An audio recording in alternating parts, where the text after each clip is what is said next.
warahmatullahi wabarakatuh. Anak-anak, kita akan belajar bab 2 tentang analisis data. Di dalam analisis data ini kita akan mempelajari dua pokok bahasa. Yang pertama tentang dasar-dasar penggunaan data angka dan hasil perhitungan rumus, dan yang kedua penerapan fungsi dan rumus dalam sebuah sheet. Jadi untuk yang bab pertama ini kita sudah bahas pokok bahasan yang pertama ya.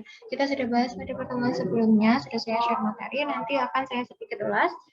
Yang selanjutnya pokok bahasan yang kedua tentang penerapan rumus dan fungsi dalam sebuah sheet, nanti kita akan praktekkan bersama-sama. Anak-anak yang memiliki laptop atau komputer di rumah bisa mempraktekkan. Bagi yang tidak ada bisa menggunakan smartphone, ada aplikasi tertentu yang dapat digunakan sama seperti Microsoft Excel. Nanti saya share di grup. Langsung saja saya share screen. Di sini saya sudah punya workbook atau lembar kerja dari Microsoft Excel-nya. Caranya mudah. Untuk membukanya kalian tinggal masuk ke menu Start atau di search kalian ketikkan Excel, nanti akan muncul, tinggal kalian cek. Nah, di sini saya sudah punya Excel.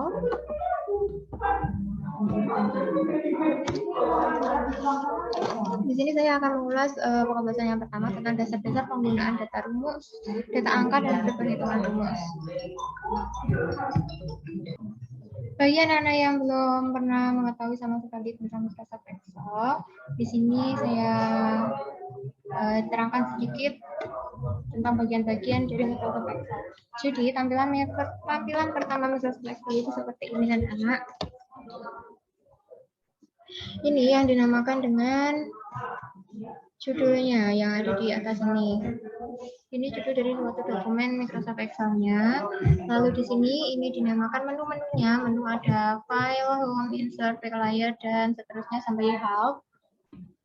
Selanjutnya di sini ada office button, access toolbar. Jadi ini untuk save, undo, redo. Selanjutnya di sini ada toolbar-nya. Ini pengaturan apa saja yang bisa digunakan di dalam Microsoft Excel-nya. Di sini ini namanya nomor kolom, sedangkan di sini ini namanya nomor baris. Jadi kalau misalnya saya klik, oh ya sebentar, kotak-kotak ini kita sebutnya sel ya anak-anak. Jadi kalau kita klik sel ini ya, misalnya sel sembarang, nah itu di sini akan muncul alamatnya. Alamat selnya apa? Alamat sel itu gabungan dari nomor kolom dan nomor baris. Jadi kalau saya kliknya di sini, ini nanti munculnya G11. Nah, di sini. Selanjutnya di sini ada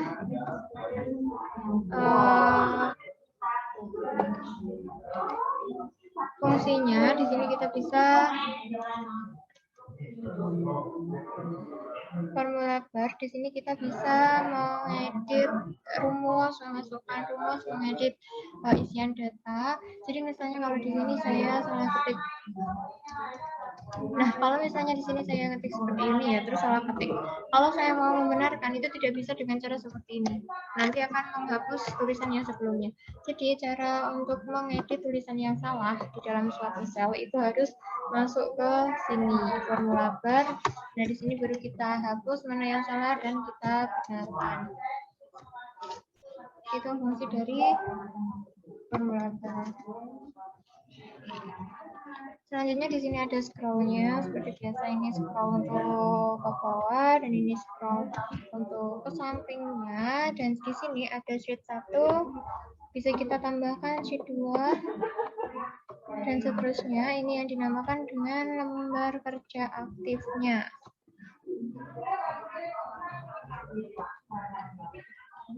Kalau seperti ini berarti yang aktif nanti lembar kerja yang sheet 2 ini. Kalau ini lembar kerja yang aktif yang sheet 3. Itu tadi pengenalan singkat dari Microsoft Excel. Langsung saja kita masuk ke materi pembahasan. Di dalam materi yang kemarin saya bagikan, di situ ada halaman 25. Prosedur dalam pengoperasian data angka di sini bisa menggunakan 3 tahap ya. Yang pertama menggunakan angka tetap. Angka tetap itu yang tidak berubah nilainya ya, tetap. Caranya seperti ini, sama dengan 10 tambah 2. Nah, ini nilainya tetap 12. Sedangkan selanjutnya ada preferensi sel. Jadi di sini misalnya saya ada sel 2, 3. Nah, misalnya seperti ini. Untuk penulisan menggunakan preferensi sel, di sini kita dapat menuliskan referensi selnya dengan cara seperti ini. Nah, ini referensi selnya nanti akan otomatis di sini ya. Bisa ditampilkan dari B2 sampai D2. Itu bagaimana cara menuliskan menggunakan referensi sel. Selanjutnya, yang ketiga, menggunakan keyboard atau mouse. Contohnya, dengan menggunakan keyboard itu seperti ini. Sama dengan keyboard ya ini ya. Kita baca dulu data yang ingin kita jumlahkan, misalnya B2, kita tuliskan secara manual B2 ditambah D2 misalnya. Nah, nanti ini akan otomatis alamat sel yang kita ketikkan nanti akan otomatis berwarna seperti ini. Itu cara menuliskan dengan menggunakan keyboard. Lalu cara selanjutnya dengan mouse. Bedanya apa? Sama saja dengan mouse, hanya kita klik sel tujuannya kita, ditambah sel tujuannya kita. Jadi tidak perlu menuliskan alamat selnya.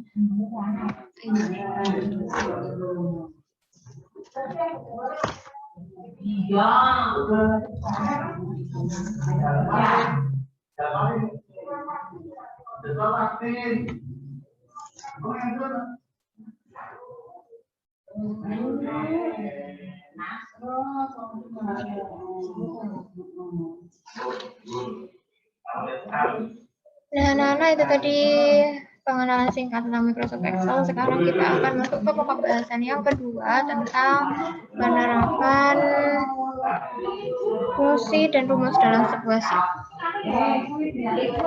Karena namanya penerapan, jadi kita butuh praktik ya. Nah, ini untuk latihan yang pertama, saya masuk ke lembar kerja yang pertama. Di sini ini sudah contoh penulisan sederhananya saja.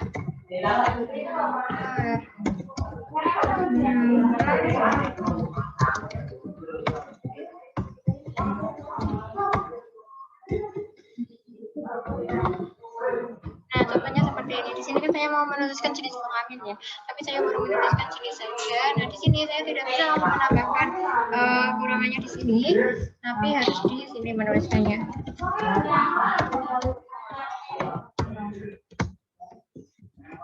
Nah, anak-anak, di sini kan untuk sel D2 itu kan tulisannya lebih lebar daripada selnya. Nah, ini tidak apa-apa, kita biarkan saja. Jangan dipindah ke sini, nanti akan alamat selnya berubah ya, anak-anak. Jadi ini tetap dibiarkan seperti ini. Selanjutnya masuk ke halaman sel E2.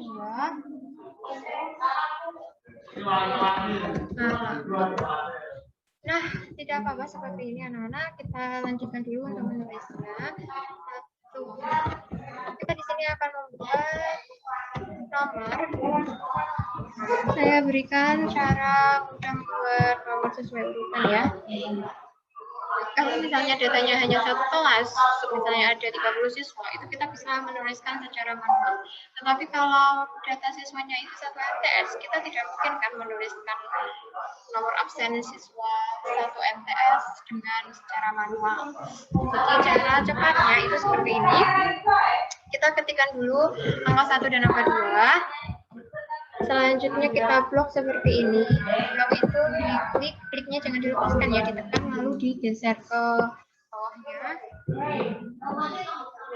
Seperti ini. Jika sudah, letakkan kursor di pojok kanan bawah, kita klik, kita drag ya. Drag itu kliknya jangan dilepaskan juga. Kita geser ke bawah. Nah, di sini nanti akan otomatis terisi. Kenapa harus menentukan angka 1 sama 2? Kalau misalnya hanya ada satu seri seperti ini, seri data angka 1 saja, kalau kita drag, nanti hasilnya akan sama semua. Lalu kita klik ke option-nya, baru kita pilih yang film series-nya. Sama saja, tapi untuk lebih simpelnya, kita ketikkan di sini.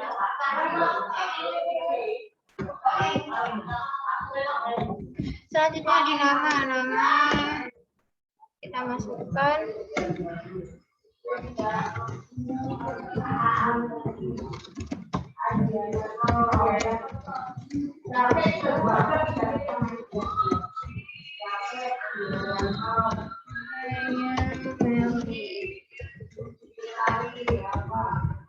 nah di jenis kelamin ini wanita.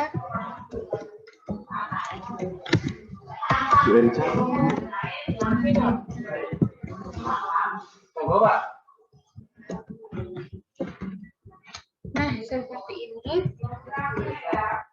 Awalnya kita masukkan dulu versionan.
Nah, ini kita sudah selesai menyaksikan alamatnya. Nanti kalau videonya terlalu cepat bisa kalian pause atau kalian slow ya, anak-anak. Ini saya buat agak cepat biar tidak terlalu banyak waktu. Nah, di sini alamatnya itu kan lebih besar daripada lebih panjang usianya daripada salahnya. Ini tidak apa-apa. Selanjutnya kita blok semua data yang sudah kita masukkan. Caranya bisa dengan manual seperti ini. Kita kliknya jangan dilepaskan. Kita drag seperti ini. Maka bisa dengan klik satu sel yang sudah ada isiannya, lalu kalian tekan Ctrl A. Nah, setelah itu masuk ke menu toolbar format, di sini auto fit the language. Nah, jika sudah seperti ini, kita berikan kotaannya. Pilih mother, pilih yang ini nanti otomatis selnya akan menyesuaikan lebarnya dengan isiannya. Kalau misalnya tidak dengan cara format, tidak apa-apa, bisa caranya di kursornya diletakkan di sini, lalu kita geser secara manual.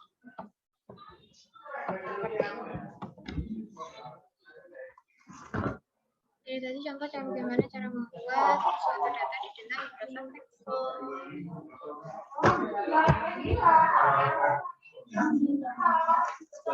Untuk pertemuan selanjutnya kita perlu mengenai cara penggunaan fungsi dan rumus. Silakan dipraktekkan semua untuk pertemuan yang minggu ini. Disimpan terlebih dahulu ya. Di sini menu file, lalu pilih save, lalu pilih di mana kalian ingin meletakkan. Hanya di browse. Terus seperti ini, misalnya saya letakkan di folder sini ya. Nah, di file namanya kita rubah, jangan book 1 tetapi pertemuan 1 misalnya, lalu kita klik save. Nah, di sini nanti akan sudah berubah ya nama dari dokumennya. Nanti bisa kalian close. Untuk pertemuan selanjutnya bisa kita open lagi, lalu kita lanjutkan lagi pembelajarannya. Kalau ada yang ingin ditanyakan, silahkan japri saya. Saya cukupkan dulu untuk materi minggu ini. Saya akhiri. Wassalamualaikum warahmatullahi wabarakatuh.